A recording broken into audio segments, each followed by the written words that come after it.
게바가 안디옥에 이르렀을 때에 책망받을 일이 있기로 내가 그를 대면하여 책망하였노라. 야고보에게서 온 어떤 이들이 이르기 전에 게바가 이방인과 함께 먹다가 그들이 오매 그가 할례자들을 두려워하여 떠나 물러가매 남은 유대인들도 그와 같이 외식함으로 바나바도 그들의 외식에 유혹되었느니라. 그러므로 나는 그들이 복음의 진리를 따라 바르게 행하지 아니함을 보고 모든 자 앞에서 게바에게 이르되 내가 유대인으로서 이방인을 따르고 유대인답게 살지 아니하면서 어찌하여 억지로 이방인을 유대인답게 살게 하려느냐 하였노라. 우리는 본래 유대인이요 이방 죄인이 아니로되 사람이 의롭게 되는 것은 율법의 행위로 말미암음이 아니요 오직 예수 그리스도를 믿음으로 말미암는 줄 알므로 우리도 그리스도 예수를 믿나니 이는 우리가 율법의 행위로서가 아니고 그리스도를 믿음으로써 의롭다함을 얻으려 함이라. 율법의 행위로서는 의롭다함을 얻을 육체가 없느니라. 만일 우리가 그리스도 안에서 의롭게 되려 하다가 죄인으로 드러나면 그리스도께서 죄를 짓게 하는 자냐? 결코 그럴 수 없느니라. 만일 내가 헐었던 것을 다시 세우면 내가 나를 범법한 자로 만드는 것이라. 내가 율법으로 말미암아 율법에 대하여 죽었나니 이는 하나님에 대하여 살려 함이라. 내가 그리스도와 함께 십자가에 못 박혔나니 그런즉 이제는 내가 사는 것이 아니요 오직 내 안에 그리스도께서 사시는 것이라. 이제 내가 육체 가운데 사는 것은 나를 사랑하사 나를 위하여 자기 자신을 버리신 하나님의 아들을 믿는 믿음 안에서 사는 것이라. 내가 하나님의 은혜를 패하지 아니하노니 만일 의롭게 되는 것이 율법으로 말미암으면 그리스도께서 헛되이 죽으셨느니라.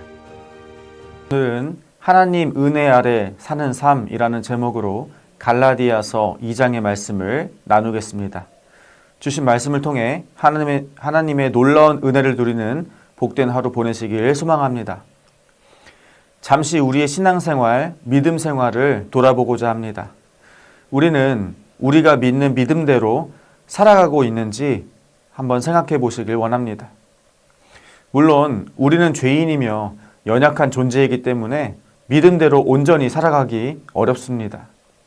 그러나 오늘 이야기하고자 하는 것은 믿음이 있으나 우리가 때로는 그 믿음과 다른 행동을 의도적으로 할 때가 있더라는 것입니다. 오늘 본문에 등장하는 게바라 불리는 베드로도 이러한 행위를 하였고 이에 대해 바울에게 책망을 받는데요. 어떠한 일이 있었는지 본문을 살펴보고자 합니다. 본문 11절부터 13절입니다. 게바는 안디옥에서 이방인들과 함께 맛있게 음식을 먹고 있었습니다.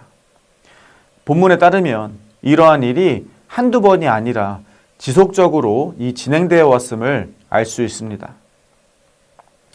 그러나 그렇게 게바와 이방인들이 식사하는 도중에 할례를 받은 유대인들이 등장하였습니다.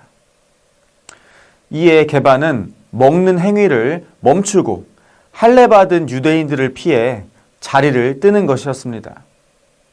게바는 마치 이방인들과 합석하여 식사한 사실이 없다는 듯이 행동한 것입니다. 유대교에서는 이방인과의 식탁 교제를 엄격하게 제한하였습니다. 유대인인 게바는 유대교의 법, 즉 율법의 조항으로 인해 이방인들과의 식탁 교제를 중지하게 된 것입니다. 그러나 보다 구체적으로 말한다면 게바는 율법의 조항이 아닌 할례 받은 유대인들로부터 받을 비판이 두려워 그 자리를 피했던 것입니다. 이러한 게바의 모습을 본 바나바와 또 그 자리에 합석했던 유대인들은 게바처럼 그 자리를 떠나는 것이었습니다. 이러한 게바의 외식을 보고 바울 사도는 그의 행동을 비판했던 것입니다. 본문 14절입니다. 사실 게바는 전에 예루살렘 공의회에서 이 복음의 진리를 따라 바르게 행하겠다는 동의를 하였습니다. 그러나 바울이 보았을 때 게바의 이러한 행동은 복음의 진리에 따른 바른 행동이 아니었습니다. 게바가 전한 복음은 진정한 복음이 아닌 다른 복음을 이방인 그리스도인들에게 전하는 것입니다. 다른 복음이란 무엇입니까? 이방인 그리스도인이 구원을 얻기 위해선 율법을 지킴으로써 온전한 유대인이 되어야 한다는 것이 이 다른 복음입니다. 게바는 스스로 유대인으로서 자신이 전하는 다른 복음을 지키기 위해 이방인 그리스도인들과 식탁 교제를 중단하는 이 아이러니한 행동을 했던 것입니다. 이어서 본문 15절과 16절인데요. 이 단락은 바울이 안디옥에서 게바를 책망할 때 그에게 말한 내용에 대한 이 신학적인 요약입니다. 여기에서 바울은 사람이 의롭게 되는 이 두 가지 방식을 대조하면서 설명하는데요. 하나는 율법의 행위들이고 다른 하나는 예수 그리스도에 대한 믿음입니다. 바울은 율법의 행위들로 의롭게 되는 것은 불가능하다라고 단언하였습니다. 재판관이신 하나님께서 율법을 얼마나 잘 행했는지를 근거로 하여 사람들을 의롭다고 선언해야 하는데 이러한 기준은 세우는 것이 불가능하다는 것입니다. 바울은 오직 그리스도 예수의 죽음으로 우리를 구속하신 하나님의 은혜로만 사람이 의롭게 될 수 있다고 말하였습니다. 그렇기 때문에 바울은 의롭게 되기 원하는 사람은 누구든지 그리스도 예수를 믿는다고 선언해야 한다고 말했던 것입니다. 율법의 행위들로 인해 의로운 자와 죄인이 구분되지 않는다면 유대인 집단을 의로운 자들로, 이방인 집단을 죄인들로 규정할 수 없는 것입니다. 유대인이나 이방인이나 예수 그리스도의 복음의 진리 앞에서는 모두 다 죄인으로 드러날 수밖에 없는 것입니다. 바울은 자신이 율법에 대하여 죽었다라고 선언하였습니다. 이것은 율법 아래에서 죽었다는 뜻이 아니라 예수 그리스도께서 오신 새로운 시대에는 율법이 더 이상 예수님을 믿는 사람들에게 통제권을 행사하지 못한다는 것입니다. 바울이 율법의 통제를 받지 않을 수 있었던 근거는 무엇입니까? 그것이 가능했던 것은 바울이 그리스도와 함께 이 십자가에 못 박혔기 때문입니다. 따라서 예수 그리스도로 인해 자유하게 된 자가 율법을 다시 지키려는 것은 또다시 노예 상태가 되는 것과 마찬가지라고 바울 사도가 말했던 것입니다. 바울은 십자가에서 그리스도와 함께 죽은 것은 새로운 삶으로 이끄는 죽음이었다고 설명하였습니다. 그것은 그리스도를 믿는 믿음으로 사는 삶이고 그리스도께서 이 존재의 중심이 되시는 삶입니다. 오늘의 마지막 본문 21절입니다. 예수 그리스도께서 오심으로 새로운 시대가 도래하였습니다. 예수 그리스도의 십자가 죽음 이후로는 율법이 더 이상 그 기능과 역할을 담당하지 않는다는 것입니다. 만약 이에 대해 인정하지 못하고 의롭게 되는데 필요한 방법에 대해서 율법 준수의 길과 그리스도를 믿는 길, 이 두 가지를 나란히 놓게 만든다면 이것이야말로 우리 그리스도의 죽음을 무의미하게 만드는 것이 되는 것입니다. 이러한 이유로 인해 바울은 유대인 할례자들을 두려워해 진리를 따라 행하지 않고 외식한 이 베드로를 책망했던 것입니다.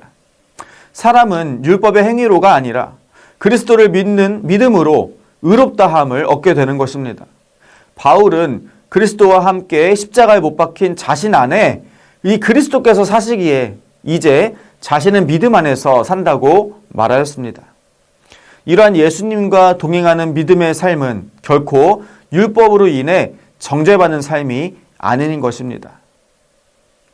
오늘 본문에서는 우리에게 친숙한 베드로라는 이름 대신 계속해서 게바라는 이름을 사용하는데요. 게바라는 이름은 베드로의 유대인 이름입니다. 성경은 게바라는 유대인의 이름을 사용함으로써 철저하게 유대인의 정체성을 가지고 사는 이 베드로가 예수 그리스도의 복음 앞에서 깨어지는 과정을 우리에게 보여주고 싶었던 것 같습니다. 베드로가 유대인의 정체성을 가지고 살았듯이 오늘날 살아가는 우리도 우리 스스로가 규정한 정체성으로 인해 예수 그리스도의 복음 아래 자유함을 누리지 못하는지도 모릅니다.